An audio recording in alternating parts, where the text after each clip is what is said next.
Hello, SpongicX here with another episode of my playthrough of Conkers Bad Fur Day.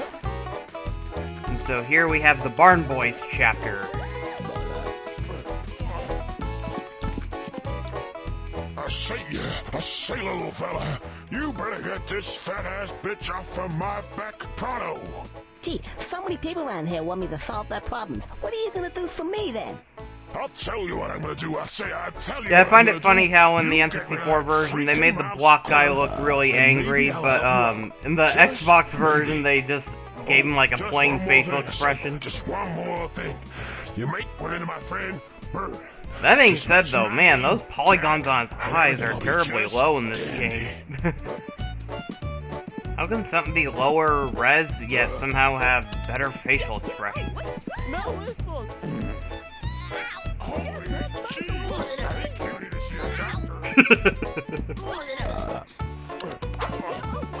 Yeah, this is honestly like one of the first video games I can think of where like characters had really interactive dialogue and gameplay. It's like they were aware of their surroundings. That was very different from, you know, coming from like 2001, at least on the N64, you know. I can't really say like I haven't played like a lot of PC or PS1 games from that era, but I mean, it's a little more common nowadays, but man, around 2001 it was very uncommon. So, a bit of a crazy story with this. So, I mentioned in my last video how I accidentally played this game when I was a little too young. Honest mistake, though, because, you know, Conker was originally from a kid-friendly game, Diddy Kong Racing, and he was originally promoted to have his own kid-friendly adventure, 12 Tales Conker 64, and even already had a kid-friendly game on Game Boy Color called Conker's Pocket Tales. So, yeah, it was quite a shock when my dad rented this game for me when I was a kid, and we were both unaware of how inappropriate it was at the time. My dad was very strict. He did not want me to play, you know, very violent video games, which was quite unfortunate, though, because I honestly did enjoy this game as a kid. But it's like, oh, if my dad caught me playing this game, I'd be in so much trouble. And so, it wasn't until this level where I had to shut the game off and go like, ah, shoot, I gotta return this, don't I? But, so, it had to do with the part where when you gave Marvin the third piece of cheese. That's all I can say. The imagery that showed up, I was just like in shock, and it's like, oh, shoot, my dad is gonna kill me. That's all you do? Great. But, I swore that someday when, you know, I got older, I would definitely go back and play this game, and unfortunately, I didn't really get the chance to play the N64 version, because by the time I was finally, permitted to finally play M-rated games, this game just wasn't available anymore. It was a very rare item. N64 was already, you know, like out of the market, and Conker was one of those cartridges that you could barely find in stores, unless, like, heck, it was even hard to find them in pawn shops, and unfortunately, I did not have access to the internet back then, not only because of my younger age, but my parents were those kind of people where they did not trust buying things off the internet. They were playing it too safe, they were afraid of getting, like, their identity stolen and all of that, and so very, very hard, you know, when you're at that age and you want to do stuff, but you can't because there's just so many things surrounding you that prevent you from doing that, and so luckily, though, I was able to get the Xbox remake, though. I was able to play it on my Xbox 360 that I used to have, and unfortunately, that was not the best way of playing that game. The Xbox 360 had a lot of issues when playing that game, but luckily, I finally got to play it properly, though, with the Xbox One, finally having support for that game and having it emulate it properly like it was supposed to. That was nice! Ooh, I'd like another of those. But, luckily, Rare Replay finally gave me the chance to play the game it was meant to be played on the N64. The only problem is that, yeah, they cut off, like, the opening end logo intro, and so I decided to skim through this scene a bit because, yeah, it gets real repetitive having to fetch those 3 pieces of cheese.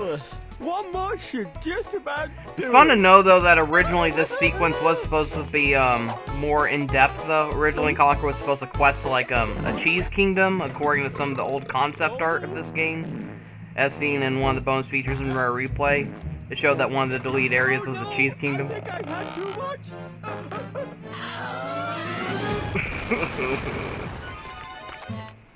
Yeah, I still remember this scene fondly. As soon as I saw all that blood from that explosion, it's like, shoot, my dad's gonna kill me if he sees me playing this. And I just remember quietly shutting off the N64, my eyes are just wide, and it's like, oh, shoot.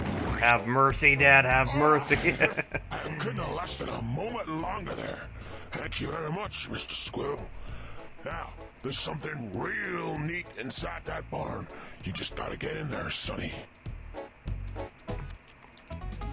So it's funny, though, because eventually when I got older and I started playing this game, my dad was like, wait a minute, didn't this game, like, scare you as a kid? It's like, no, it's not the game that scared me, Dad. It was what I thought you were gonna do that scared me. Yeah, luckily my dad was pretty forgiving, you know, when I went up to him and told him, sorry, Dad, I had no idea, but somehow, I don't know how, but this game starring the cute little squirrel somehow has blood and foul language, and he was just like, what? But yeah, it was quite a funny story.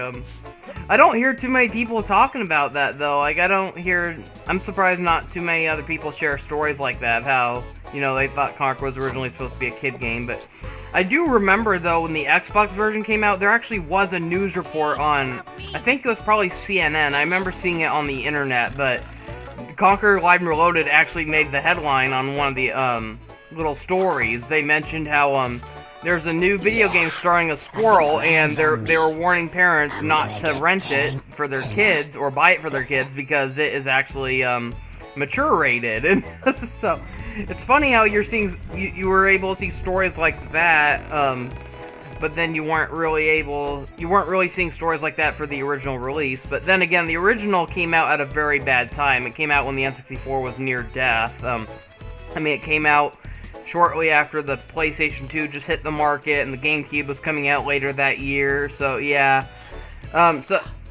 Unfortunately, Microsoft did not do a very good job at promoting the remake either, but it's funny how that news article is probably the most publicity that game got, and and then Microsoft wonders why this game didn't sell, and it's like, geez, you really didn't do much to help Rare out with this one, Microsoft. Hey, you over there. Huh? Yeah, It's you. a real shame, because Apparently Conker there's is a something pretty real neat good, inside underrated this barn. game. I can't quite see it myself. Unless, of course, some guy's jumping around stinking a horse poo's real neat. Which, of course, it isn't. This is pretty neat. The haystacks, they remind me of, from, Diddy Kong Racing. There's the level Windmill Plains, and they're just the little haystacks with eyeballs, like, sitting on the side. Frankie, I think there's a little fellow over there. He's just coming in through the door. I think it's your turn to kick his... Is it his turn? Yeah, I say it was his turn. Yeah, Frankie, go and kick his ass. Go on, kick his ass. I ain't kicking it. But it's always my turn to kick their asses. Frank, just get over there and kick his ass, Frank, for sake. Yeah, go over there, kick his ass. Somebody's gotta kick his ass. It ain't gonna be me. I'm a boss. Yeah, you don't kick ass. Well, I'm a paint pot anyway. I'm a paint pot. Go kick his ass. Okay, I'll kick his ass. I'm not going over there. He can come over here. I used to quote this scene all the time when I was hanging out with my friends. I'd just say, like, go kick his ass!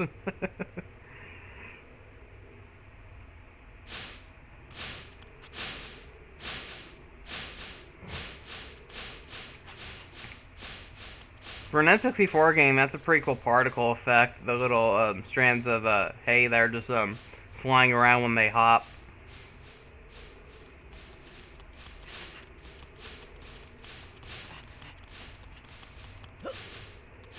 Yeah, even on the N64, this game had a lot of good attention to detail. It makes this game really stand out compared to other N64 games.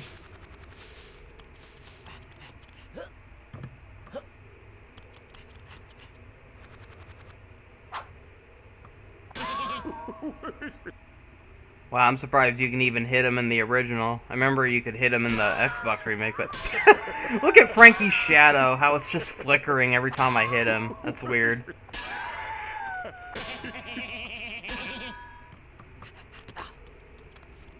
What the damn diddly squat are you doing in my barn? Well, I never. It's a talking pitchfork. Not from around here, are you, boy? No, I'm from the 21st. I love this part. I'm liking your type. Therefore, I conclude that I was gonna kick your butt all around this barn like there's no tomorrow. I was gonna stick my big foot right in his. Were your parents related? Like before they were married? Right, that's it. That's one of my favorite quotes from Conker. I don't know why. That just. So you can't hit Frankie in this version. I know it's like how in the remake you could actually whack him around with your baseball bat. It doesn't really do much, but it's just funny to do anyways.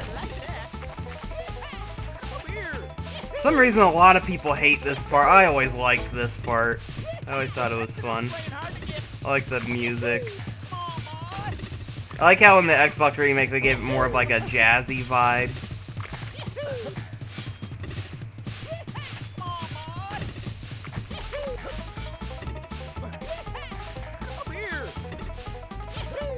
Yeah, the little ones are always the hardest to get. I can at least recall at least one time in this game I was actually able to get them all with one try. So, Frankie wasn't missing a whole bunch of them. I've seen some kicking ass in my time, and that is the crappiest this kick ass I've ever seen. Yeah, that's pretty crap. As kicking ass goes, it was abysmal, and you is a bastard, stupid bastard. Isn't he? Yeah. Yeah, he sure is. So, what are you gonna do now? Kill yourself? Because that's what I recommend. Yeah, you should kill yourself. And Matt, we got a rope right here. Haven't we got a rope? Yeah, we got a rope. There you go. What kind of friends are you? In that case, I is gonna kill myself. I'm gonna kill myself right now. That's all there is to it.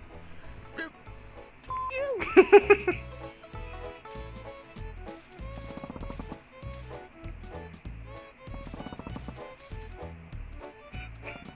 Jeez. What are you doing?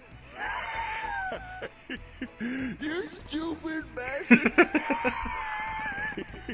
He hasn't even got a neck. Yeah, look at you up there hanging there. You stupid bastard. Ain't got a neck, are you? He ain't got a neck, has he? I already said that. Shut up. Oh, okay. I don't believe this. I don't appear to have a neck of any description. In fact, I ain't got an esophagus. Oh, diddle die damn. I was gonna be up here for some time.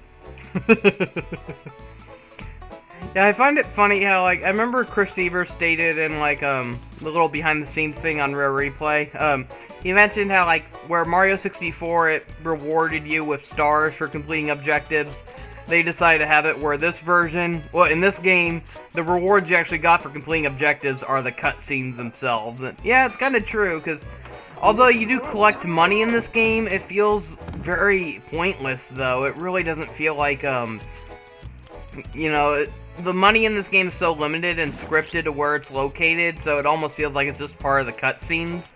There's almost, like, no point in, I mean, heck, there's, like, a few cash wads in this game you could ignore entirely, and, like, I always loved how, like, Mario 64 and Banjo-Kazooie, it encouraged you to try to collect as much as you can, and so, that really, you know, it was kind of fun where, like, you got to a point and you found out, oh, you need to go back and find more.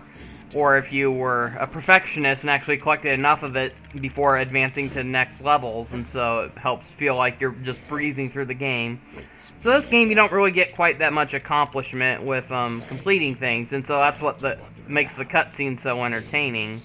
Because, yeah, the gameplay isn't as rewarding compared to the cutscenes, but...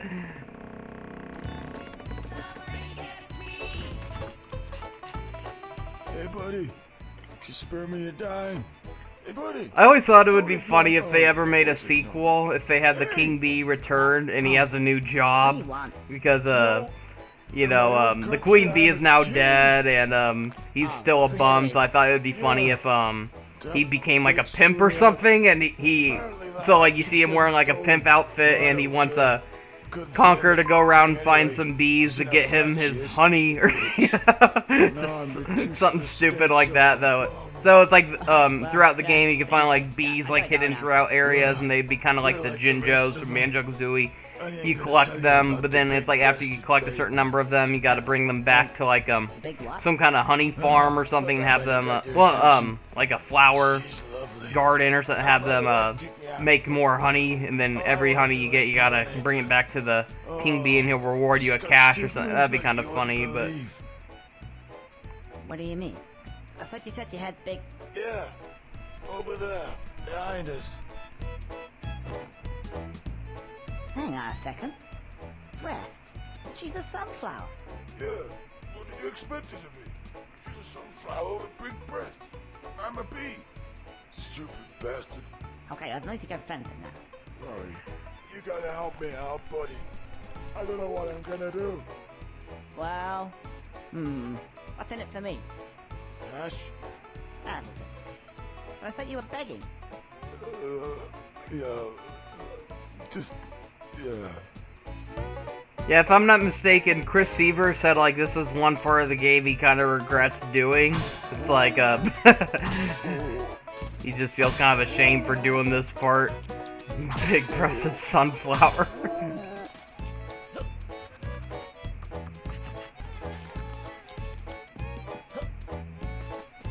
So yeah, this part's a little harder in the N64 version. Some of the bees are in really hard to find locations, where Hey, they simplified it in the Xbox version. There's a guy over there, he said he wants to... something to do with stigmas. Not quite sure. Pollinate you? That's a bit strange. But... Go away. Ooh, that big tail of Her yours is face looks so so uncanny in this game. I thought it looked a little better in the Get Xbox that remake, but big, long, hairy tail away from this looks me. so stiff and lifeless in this version. Be like that.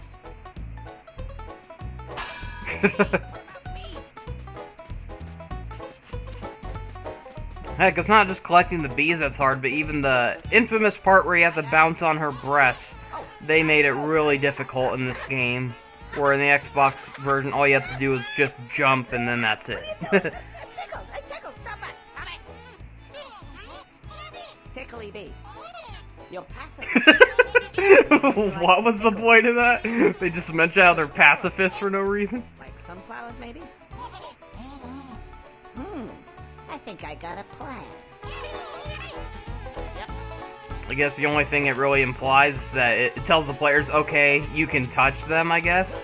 You don't have to work, because there are some video games where if you go near a bee, they'll hurt you. I guess that's what they were trying to imply, but... Come on, this way. Yeah, I remember in the Xbox version, there were a few bees, like, in the center of the cheese, farm, but here they had it up on the cliffs. This way.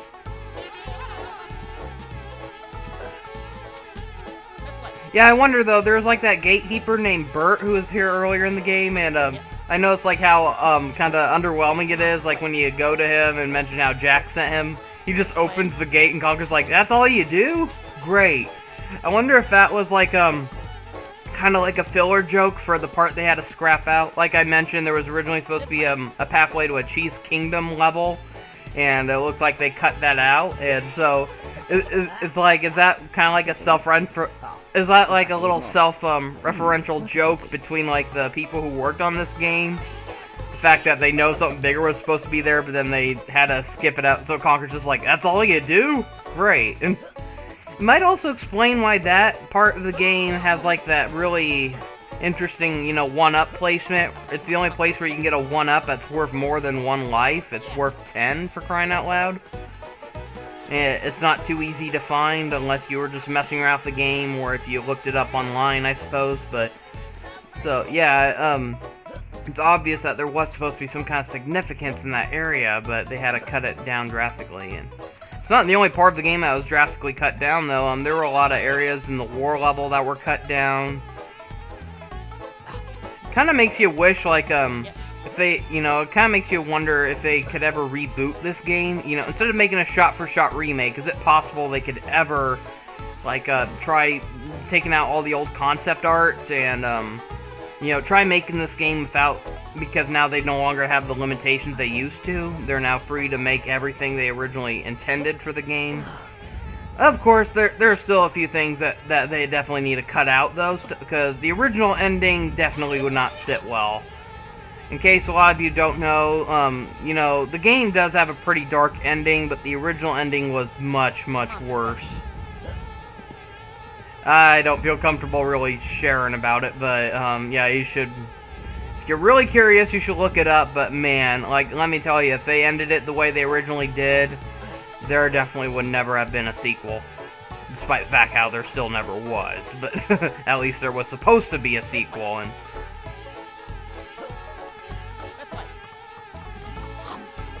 Yeah, it's great that Chris Seaver finally revealed, like, what would have happened in the sequel, and it sounded really cool, honestly. My only gripe with the game is, I didn't like what they did with Barry. I don't like how they turned her into the villain, per se. Like, I always figured if they ever made a sequel, it would have been about Conker trying to bring her back to life, like, in some form, but I didn't expect it to go the direction they took it, and so yeah, that's like the only thing I don't really care for, but other than that, the rest of the story sounds amazing of how, you know, Greg is tired of Conker getting away with, you know, cheating death, and he teams up with, the now dead Panther King. He brings him back to life and strikes a deal with him to take down Conker, and how eventually, the Panther King, possesses Conker's body, and Conker's trapped in hell, and he has to escape. Meanwhile, the Panther King is possessing his body, trying to reclaim his kingdom. I mean, it sounds like a great idea for a story, and the climax definitely sounded interesting, where they had to team up and go up into space to stop like some kind of parody of the Death Star. It sounds really crazy, but I like how the sequel was supposed to have a lot of story to it compared to the original. I mean, the original basically has no story. It's, a drunk squirrel tries to find his way back home. Meanwhile, an evil Panther King, his table leg breaks, and, an evil professor convinces him that the only way to fix it is to get a red squirrel to replace it. And so, yeah, it's a very stupid story. So, it's shocking how, as silly as the game is, it's crazy how dark the ending really was. How dramatic the ending was. So yeah, this part took me forever. I thought it'd be funny, instead of skipping it, I thought it'd be funny to just fast forward to show you an idea of how ridiculous this part was on the N64. It was so much easier on the remake, thank God.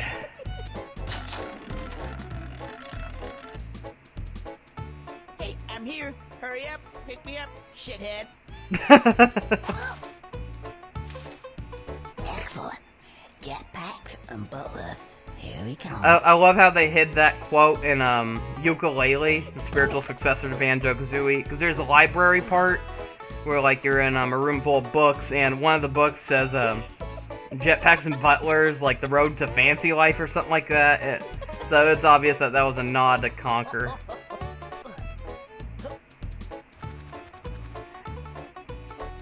Yeah, that's not the only game that had Conker's Bad Fur Day cameos in it.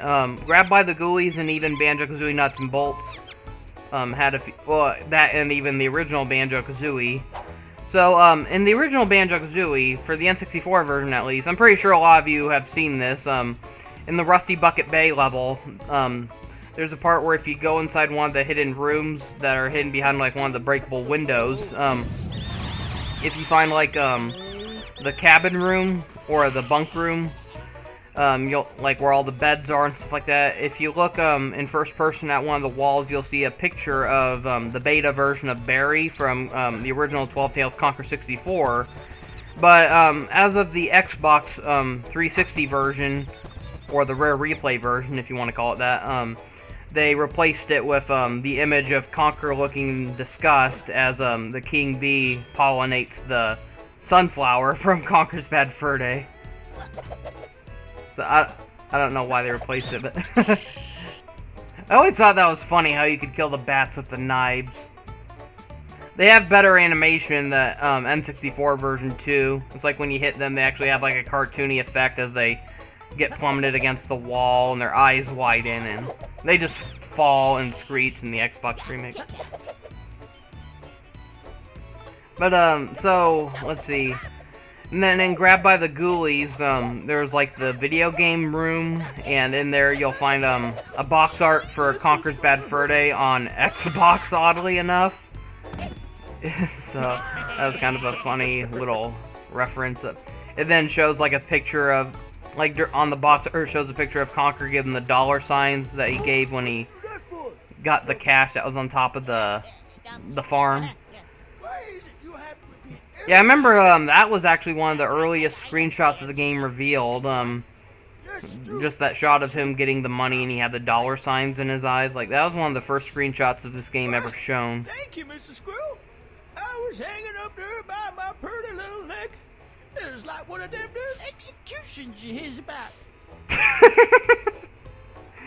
I remember hearing how originally during this scene, the paint pot and brush were supposed to be dressed up like Ku Klux Klan members, but apparently Nintendo did not approve of that, and so they replaced it with just executioner garb. Just a second.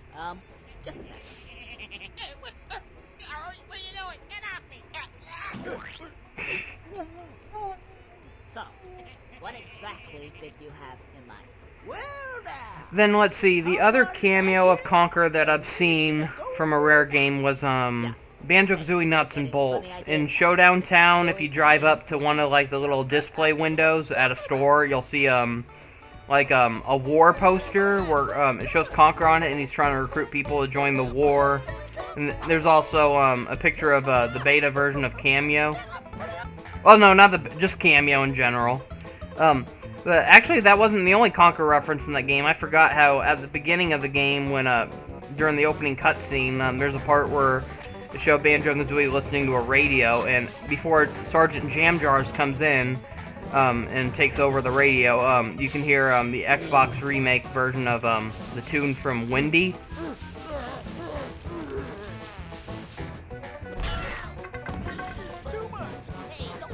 Viva Pinata also had a few Conker references, but only in the form of some of the unlockable outfits you can get for your pinatas. In the original version, it was DLC, but in the sequel, they had it where it was part of the game by default. But they had an item called the Conkerific helmet. It was basically just Conker's war helmet from the original Bad Fur Day.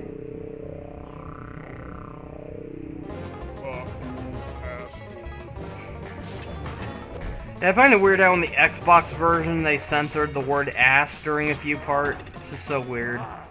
I mean, out of all the words you censor in a video game, ass is not one of them. Not to mention, this whole scene had him saying ass like crazy so many times. There's always something about the word asshole. They always censor ass, but never the word hole. I never get it. Or there are some people who actually do censor hole, but not the word ass. So you'll hear them say ass and then blank. It makes no sense. Ow! Ow, I think I hurt my leg. Oh, no. What's up, little squirrel fella? We showed him, didn't we? Yeah, that was a piece of cake. Yeah, it was actually. That makes a change.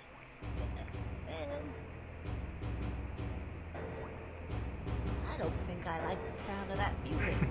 I don't think I like the sound of that music. I hate how in the Xbox remake the music is more quiet so you can barely hear it during this part. So, it's like, wait, are they hearing actual music in the background? Because I can barely hear a thing. Sweetie pie, just tell me where to shoot.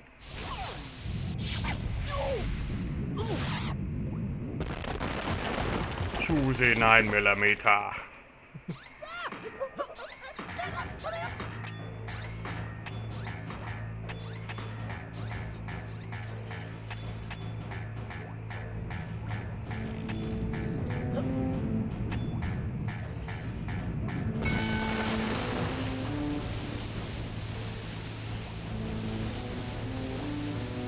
See, I noticed in the N64 version, like, those silos seem to be filled with pee because of how yellowish the water looks. And in the Xbox remake, though, they just had it plain water.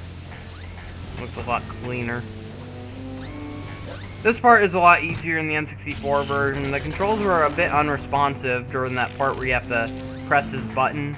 I mean, you might have to do a few multiple attempts.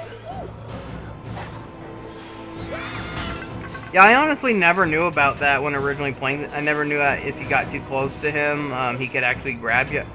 Because I knew if anything he could accidentally, well, not accidentally, but I knew like before that he could stomp on you and flatten you, but I never knew he could actually pick you up like that. Trigger a little cutscene like that.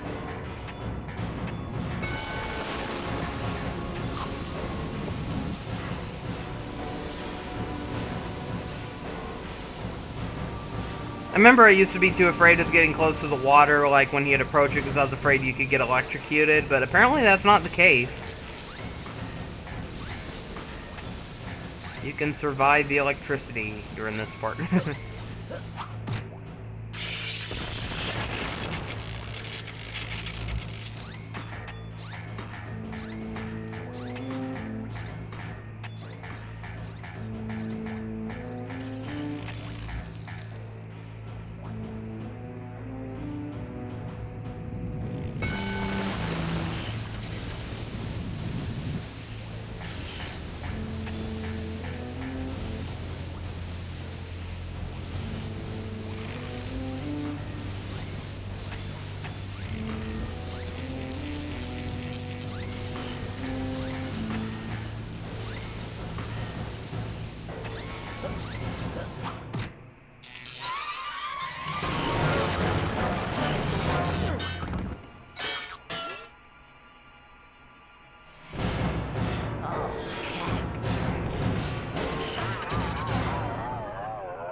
Yeah, I noticed like how in the N64 version there were a few parts where Conker says "oh cack," but then in the remake they just had him say "oh crap."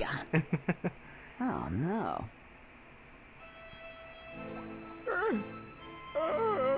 Mr. Squirrel, I think I'm a dollar. You don't look too good. You may be alright. What do you mean, all right? Look at me. I'm broken in two. I'm just firewood from now. They'll be using me as toothpicks before you know it. No, you'll be alright. Come on. What are you gonna do? Well, I got an idea. Okay, let's see. Hey, hold still. In this version he used clear tape, but in the Xbox remake they had him seal him up with duct tape, I noticed. Well, it kind of feels all right. Well, it ain't so bad after all. What do you think? Yeah, that's great. What do you mean? Oh, that's great. You know, thank you, Mr. Squirrel. Thank you, Mr. Squirrel. Of all the people in the world I've ever met, you has got to be the most generous, kindest, nicest, loveliest guy. Okay, yeah, no need to get sentimental. Anyway, we gotta find a way out of here now. Yeah, you could be right. Okay, this part really confuses me, and you'll see why. Yep, just typical. Oh, anyway, Mr. Squirrel, I've gotta go. See ya. Okay, now how the hell did he get out of here? And even if he did, why didn't Conker follow him? Because clearly Frankie got out of here, because he's back at the end of the game, still alive. So, yeah, I do not get this part of the game at all.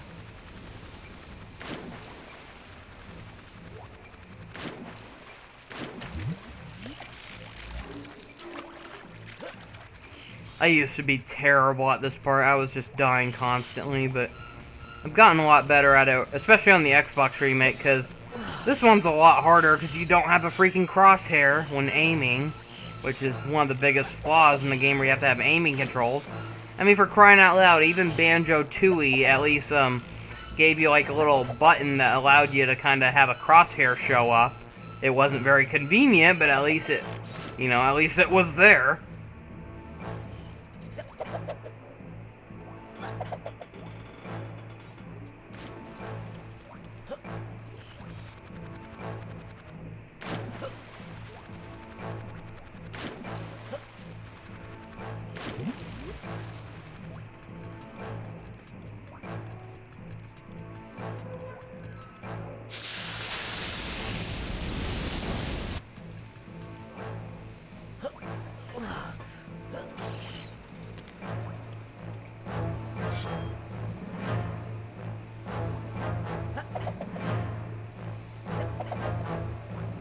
Yeah, one thing I forgot to mention about this game is, like, one thing I really like about, both the original and the remake is how they both use the same voice clips for the most part.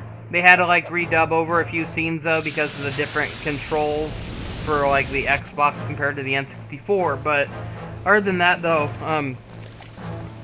it's interesting how the N64 version, the audio is definitely a lot rougher. I mean, it sounds like it came from like an old VHS tape or something, but then the Xbox remake, the voices sound so clear, and that's because they originally recorded they're using the original audio that was recorded for the N64 version, but in order for it to be on the N64, they had to down convert its resolution a bit so it could be compatible with the N64's limitations. But so it's interesting to know that they still held on to all that old audio recordings, and they were able to reuse it so you could hear it the way it was meant to be heard in the Xbox remake. I mean, a lot of games don't do that. I mean, that was definitely evident when, like, playing Legend of Zelda: Ocarina of Time on 3DS. It was obvious that they did not have a way of restoring the audio, so it still sounded very rough like it did on the N64.